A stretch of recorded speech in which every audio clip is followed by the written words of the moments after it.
I used to play action platformers all the time. I'm really good at them. I mean, climbing ladders, swinging on ropes. There's actually nothing here I haven't seen before. What the?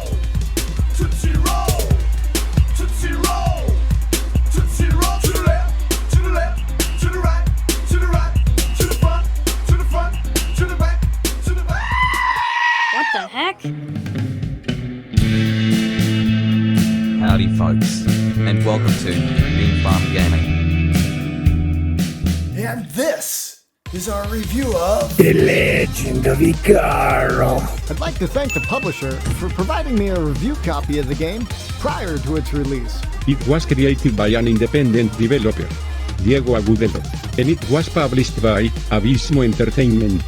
The game was released on October 19th to the Xbox console for the asking price of $15.99. The Legend of Icaro starts off by throwing you into a pretty well unexplained battle between presumably what I guess is two gods or titans, or between a god and a titan.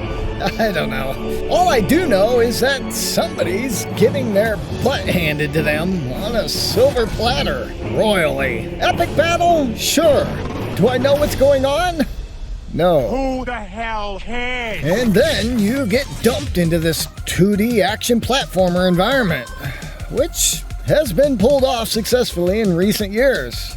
I mean, Deadlight had a great showing in 2012, as well as Shadow Complex in 2016.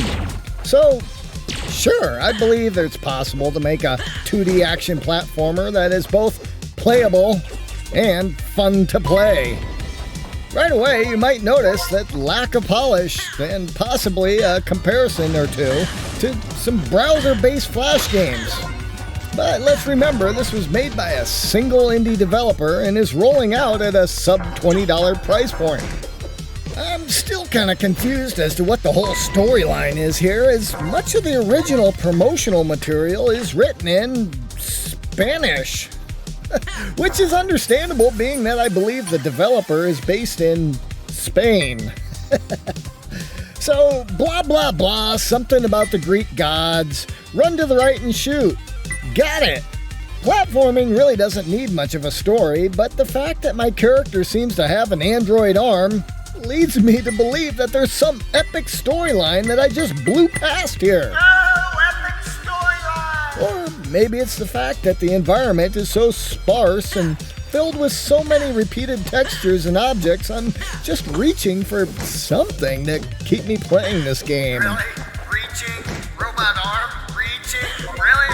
The character animations really take me back a few years to games like Prince of Persia, where the gameplay learning curve had taught you to jump about 2 steps prior to your character actually jumping, and much the same for the horrific attack system. The Legend of Icaro isn't quite as bad. The character quickly reacts to most of your commands, and things like ladder climbing work relatively well, as long as you get used to having to climb all the way to the top of the ledge. Maybe a better polished game would allow for your character to ascend to the platform once you got maybe, let's say, waist high or so. Just saying. And punishing a character for exploring a ladder leading into a pit is so old. And that means a lot coming from this old man. Starting the player back at the beginning of the level for falling in a pit is just cruel and unusual punishment nowadays. And then there's the soundtrack. The neo-futuristic beats seemed fast-paced and helped build the atmosphere, but quickly lost its charm as it continued to play on a loop, until I finally turned it off altogether. I could tell a lot of effort went into the musical design, so I was saddened to hear it repeated into nauseam. Unfortunately, the infractions do not stop here. This brings us to the unforgettable Ropes of Hell.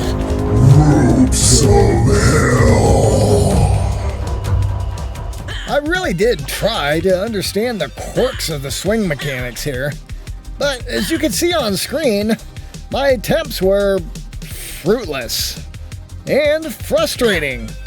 The whole jumping mechanic, although wonky, works well enough except when combined with this freaking swinging mechanic. Nice! Try as I may, I totally failed to pass this part of the game. I even went as far as to watch other players online and their playthroughs to see how they pass this ropes of frustrations. Of the 3 videos I watched, none of the players passed this pit of despair. Unfortunately, this means my game was over before it seems like it even got started. This is an unfortunate gameplay mechanic that should have been smoothed out well before pushing this to the marketplace. The overall 2D retro graphic style reminded me a lot of some PS1 titles, like Abe's Odyssey, but this didn't distract me from playing this game.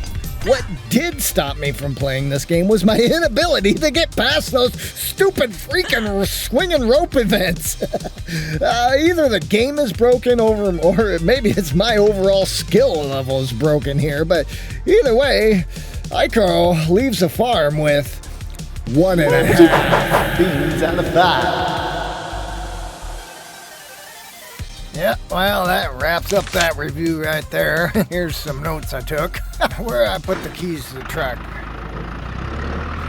So, we make these new review videos every week, so if you're an indie developer or there's something you want to see besides Harvest Moon, or Call of Pooty, let us know your thoughts and recommendations in the comments down below. Be sure to visit again next week As we continue to take humorous stabs at some of the industry's new and upcoming titles. Battlefield, Bravo Foxtrot Stay 2042. safe out there.